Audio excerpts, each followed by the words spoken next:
Hari ini kita mau bedah sesuatu yang lagi viral banget nih.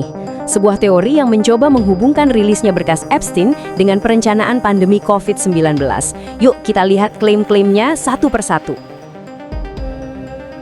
Nah, pertanyaannya kan, gimana ceritanya berkas kriminal yang baru dirilis ini bisa nyambung ke klaim bahwa pandemi itu udah direncanakan? Mari kita bongkar klaim-klaim spesifik yang ada di materi sumber kita dan lihat gimana benang merahnya ditarik. Menurut sumber yang kita bedah, terbukanya berkas Epstein ini bukan cuma skandal biasa loh. Mereka mengklaim ini adalah momen krusial yang mengubah apa yang tadinya cuma dianggap teori konspirasi menjadi sebuah fakta. Kenapa mereka bisa seyakin itu? Mari kita telusuri lebih dalam. Nah, yang perlu digarisbawahi di sini, rilis dokumen ini tuh bukan bocoran yang nggak sengaja. Menurut sumbernya, waktunya diatur dengan sangat hati-hati, bahkan diamanatkan oleh undang-undang di Amerika Serikat yang disahkan November 2023. Ini nunjukin kalau rilisnya dokumen ini adalah langkah strategis dalam sebuah permainan yang jauh lebih besar. Dan disinilah titik hubungannya menurut teori ini. Sebuah komunikasi di tahun 2017 antara Bill Gates dan Jeffrey Epstein yang kabarnya membahas simulasi pandemi. Ingat ya, ini terjadi 2 tahun penuh sebelum kasus pertama COVID-19 muncul. Buat para pendukung teori ini bukti telak. Oke, jadi gimana ceritanya dari obrolan tahun 2017 kita bisa sampai ke pandemi global? Nah, sumber-sumber ini nunjukin sebuah lini masa yang mengklaim kalau rentetan peristiwa yang kelihatannya acak ini sebenarnya adalah langkah-langkah yang sudah diperhitungkan dalam sebuah rencana jangka panjang. Kita mulai dari yang pertama ya, Lockstep. Ini dokumen dari Rockefeller Foundation tahun 2010. Menurut sumber kita, ini bukan sekedar laporan biasa. Ini adalah cetak biru yang ngejelasin respons lockdown otoriter untuk menghadapi pandemi di masa depan. Sekarang kita lompat jauh ke depan, ke Oktober 2019. Cuma beberapa bulan sebelum wabah pertama. Sumber ini menunjuk ke Event 21, sebuah latihan pandemi tingkat tinggi yang diselenggarakan oleh Johns Hopkins, WEF, dan Gates Foundation. Mereka bilang waktunya yang mepet banget ini terlalu kebetulan untuk diabaikan dan menggambarkannya sebagai gladi resik untuk apa yang akan terjadi selanjutnya. Nah, di sini kita ketemu dua interpretasi yang benar-benar bertolak belakang. Apakah event 2001 itu cuma latihan kesiapsiagaan yang wajar untuk membantu dunia menghadapi pandemi? Atau seperti yang diklaim oleh sumbernya, ini adalah gladi resik untuk sebuah krisis yang sengaja akan mereka ciptakan? Jadi dari sudut pandang ini, pandemi itu bukan lagi soal krisis kesehatan, tapi ini adalah bentuk perang model baru, perang dunia ketiga yang senjatanya bukan lagi peluru, tapi rasa takut.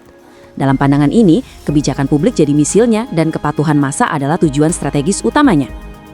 Tapi buat apa semua ini? Apa sih tujuan akhirnya?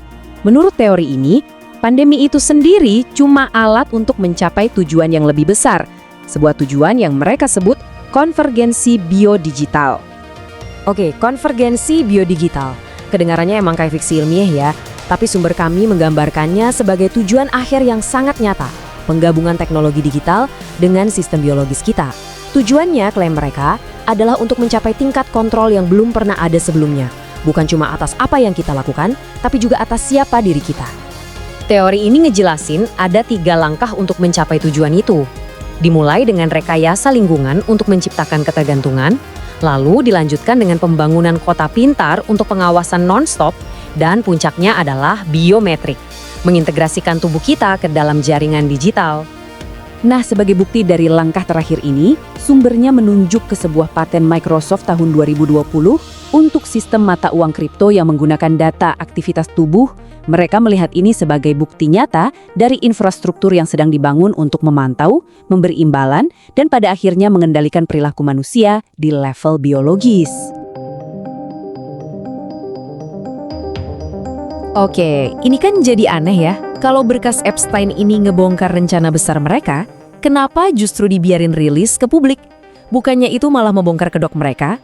Nah, menurut teori ini, perilisan itu sendiri justru bagian dari strategi.